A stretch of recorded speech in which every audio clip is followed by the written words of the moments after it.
speaker, Michael Brito. Michael is a longtime friend and colleague, very respected author in the business, and so glad to have him here.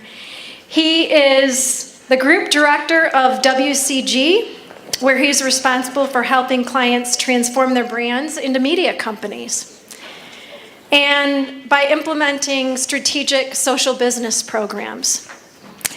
Not only is he the group director there, but an incredible author of 2 amazing books. If you have not read them, they are an absolute must-read. One a couple years ago called Smart Business, Social Business. And his most recent book, which was released last fall, is Your Brand, the Next Media Company: How a Social Business Strategy Enables Better Content, Smarter Marketing, and Deeper Customer Relationships. And his session is called Feed the Content Engine. And I like to call it the content beast because there's content coming from every direction. User-generated content, brand-generated content. It's just dizzying. So Michael is teed up a session on how to help you navigate that and make sense of it for your program. So welcome, Michael. So glad to have you. Thank you. All right. So I am a recovering direct marketer. And so when I look at programs such as employee advocacy, I look at it purely through the lens of marketing. And so with that perspective, I've oftentimes received emails from legal departments for mistakes that I've made, and I've learned from them. But in my opinion, what's the point of an employee advocacy program if they're not helping brand or digital marketing create and share branded content? Now, that may seem very salesy and kind of douchey, but it's true. We want our employees to talk about the way that they experience the brand, the products, culture, whatever's important from a marketing standpoint. So I'm going to talk about that today. And more importantly, I'm going to talk about how employee advocacy is seen through the lens of a broader content strategy and how employees can become and feed that content engine with content that's more trusted than even content that you're pushing out there from a brand perspective. But I want to talk briefly about some facts that we all know to be true. People trust their peers. People spend a lot of time online. And people find others, people like themselves, credible when seeking information. So take those 3 data points, and it really makes sense that you are enabling your employees and training and mobilizing them to feed that engine and tell the brand story through their lens. As I said, smart brands are taking those insights and really operationalizing programs. Many years ago, I worked for Intel in 2007, 2008. And at that time, we had just launched, I think it was a Centrino 2 processor. And we had kind of an informal employee advocacy program, and we called it the Conversationalists. And we had about 1,000 employees, and we would just send them emails saying, hey, launch this product with us. Here's some example tweets, and here's the right hashtag, and here's where the press release is, and here's where the video assets are. You can't really scale programs through email. And so part of my discussion, and there's some very awesome vendors in the back, is this investment into technology to streamline content so that, number one, there's safeguards, and number 2, it's easy to scale your content operations. What's in it for brands to launch employee advocacy programs? Number 1, obviously, is content, the ability to influence other people, your stakeholders, your customers, increasing morale and innovation. Those are kind of the 4 things that when I think about employee advocacy, how that delivers value to the brand. The way that it delivers value to employees is internal rock star recognition, right? And that's a whole different conversation when somebody starts to increase their brand more so than the brand itself. But it's good for morale, access to exclusive content, thought leadership. So there's really a 2-way value proposition when you think about training and building programs to amplify your employees. Now, here's where I see kind of employee advocacy in the broader context of kind of a storytelling approach. At WCG, we call it content as a service. And it's really built on these 4 pillars. The first one is the narrative. As a brand, what do we want to say about ourselves? Number 2 is the channel strategy. Where do we want to have those conversations? Twitter, email, Facebook, Google+, YouTube. And the third one is participatory storytelling. And that's where employee advocacy lies in this broader context of brand storytelling. The last pillar is content performance, the ability to measure content that your employees, that even your customers, if you're building customer advocate programs, the ability to measure and optimize and iterate those stories that you're telling. Today we're talking about participatory storytelling, right? So again, this is key into this transformation into what I call becoming a media company or a publisher. If you think about a traditional newsroom like CNN or ESPN, what do they have a lot of? They have a lot of writers. They have a lot of journalists. They have creative people. They have assignment editors. They have co-editors. So they have this huge human capital, right?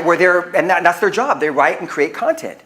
And so when we think about this transformation into becoming a publisher, I think of employees as brand journalists or employees who are tweeting about programs or about their culture or about their experiences with the brand. And so we're going to talk through that today. There's kind of two ways that I look at employee advocate programs. The first one is pure brand amplification, right? It's where you have a core team creating content and you push it out through email or an internal community or some platform like those in the back. You're pushing it out to employees and they're sharing it. They're retweeting it. They're sharing a LinkedIn status update. They're sharing a Facebook update. Now, to me, that's bare minimum, right? For me, the number two, what I call brand journalism, it involves training and mobilizing employees to tell stories. So it is important to share branded content in terms of campaign launches and initiatives or events, but this is a little bit different. This is literally mobilizing them to find those stories in the organization and write about them, and then share them with each other and amplify each other's content. Now there's different iterations, and this certainly is not standard. This is the way that I see things. It helps me explain it more effectively. When you think about the stories that you want your employees to amplify, I always put it through a filter, right? Where you have kind of that master brand narrative at the top. You have one level down your social narrative, right? What are those key things and topics? I typically look at brand storytelling through three different lenses, where the first lens is your brand is the story. Second lens is your brand is a character in the story. And the third lens is where your brand comments on a story, okay? And so when you look and you start building out your content themes, and this is just an example I put together in a few hours, but did this have a laser? No. Okay, this is like the largest clicker I've ever seen in my life. It's like a pager. It's like a garage door opener. Anyway, so my point is like, as you're building out your content themes and those kind of key topic areas, where do employees fall in the mix? Are they going to share branded content? Are they going to write about culture? How are they doing real-time content? Are they writing about lifestyle or product promotions? So ensuring that they kind of fit into the broader storytelling initiatives with what you're doing from a brand perspective, as well as what your customers are doing, assuming you have programs where you're empowering your customers to talk. Regardless of what you do, your stories should be anchored in these core 8 values. I'm not going to go through each of these, and I'll certainly make these slides available if you'd like a copy. But you see all these attributes like utility and education and promotions and emotion and exclusivity. These are things that you need to provide from a value exchange perspective to your audience. And so if you're doing that from a brand perspective, your employees need to be doing that as well. So again, going back to this transformation, right? I always try to categorize things because my brain is linear. And so people, process, and technology, right? So we're going to talk through some of these things on really how to build a newsroom environment or an organization that makes it easy for you to scale your operations around employee engagement, okay? So the first one is process, and I always start here because this is fundamental to growth and scale, right? Establish a centralized editorial team. Years ago, it was called the Social Media Center of Excellence or a Social Business Center of Excellence. I like to call it, when I'm speaking like to content people, an editorial center of excellence. And it really involves key stakeholders that focus, and these stakeholders could be support, marketing, legal needs to be involved, different product organizations. If you're a large global company, different regions, right? And you talk about issues like the content strategy, how you scale programs globally, deploying technology, things like that. So build a centralized editorial team. And then what you want to do is you want to assign very specific roles and responsibilities. So in this example, you'll see if you're in marketing, right, your roles and responsibilities as it relates to content, your employees, what are they responsible for? Is it a select group of employees or is it everyone? For clients, typically we like to start small, establish some best practices and scale. If you have a PR agency or a content agency, what is their role in this content ecosystem? Right? Or what about your creative agency or your media agency? What is their role in buying media in terms of, promoting content on Twitter or, using Outbrain or one of those tools? So documenting exactly what your employees are responsible for will help you scale your programs.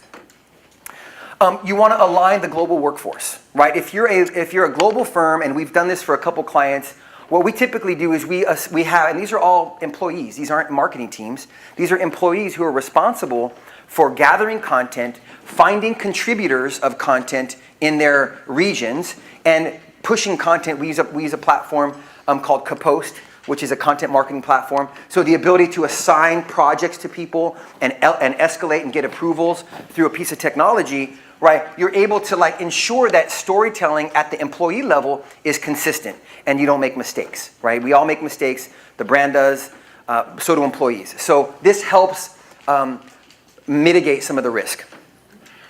From a process perspective, and I've done a lot of employee training in the past, I like to do it, and it's difficult because the expectation of somebody doing training is you're gonna go through training and you're gonna be rock stars.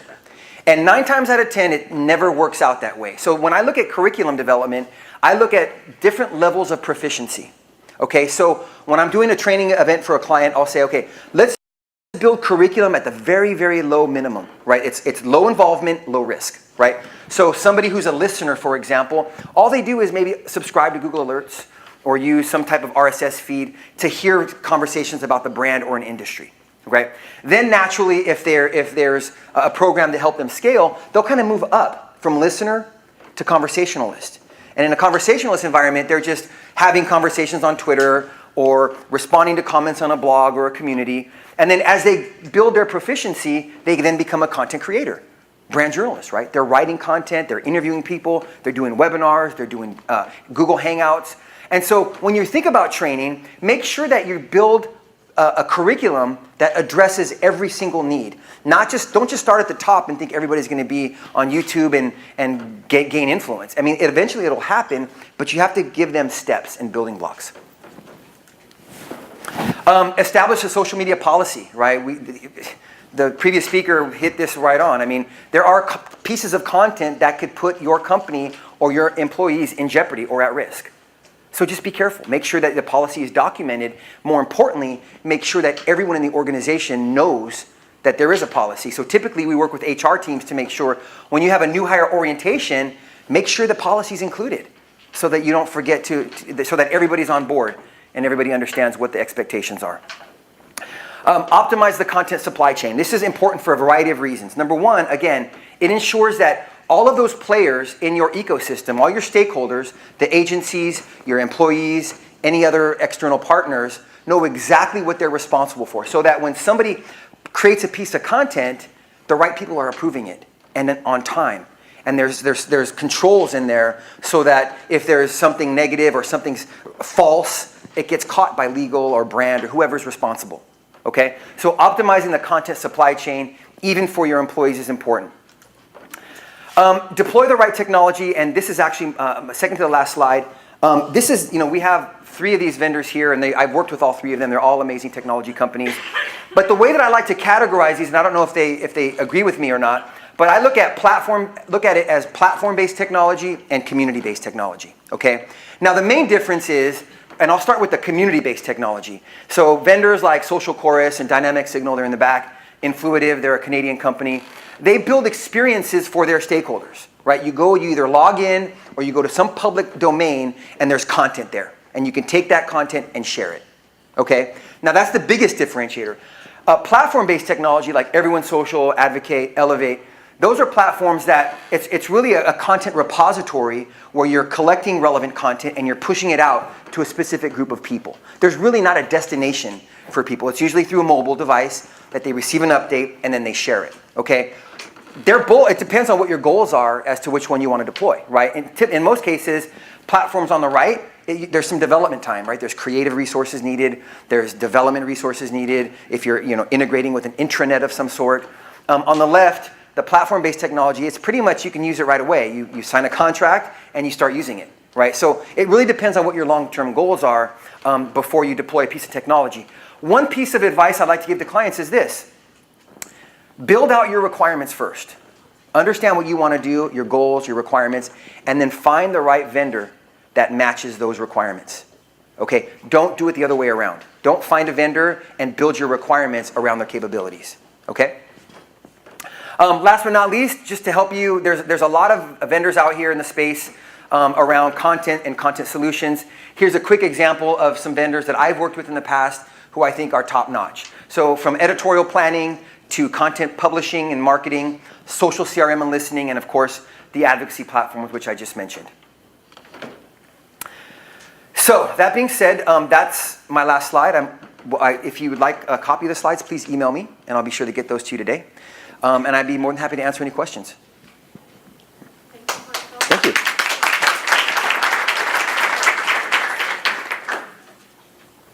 Was I that boring? Any questions? You're just that good. Stop. No? Well, I'll be around. Oh, we have, Bobby. Bobby's like, me. Of course, Bobby's going to ask. You filled your quota. I was going to let someone else speak, but if no one else will.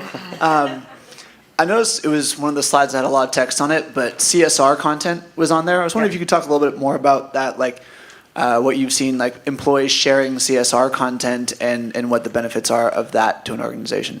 I mean, that's just an example. I think I was just literally trying to find, where were we here?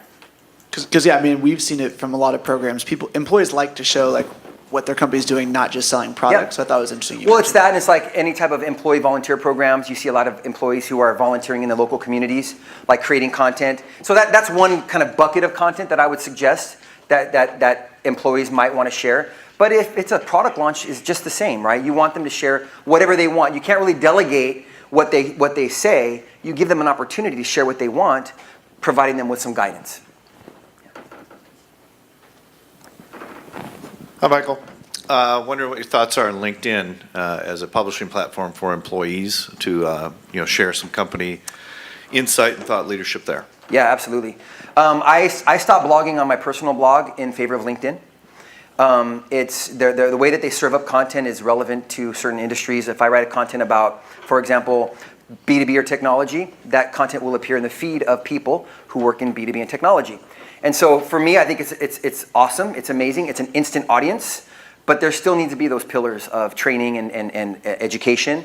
I highly recommend you leverage LinkedIn as an opportunity. It's huge. All right. Well, thank you so much.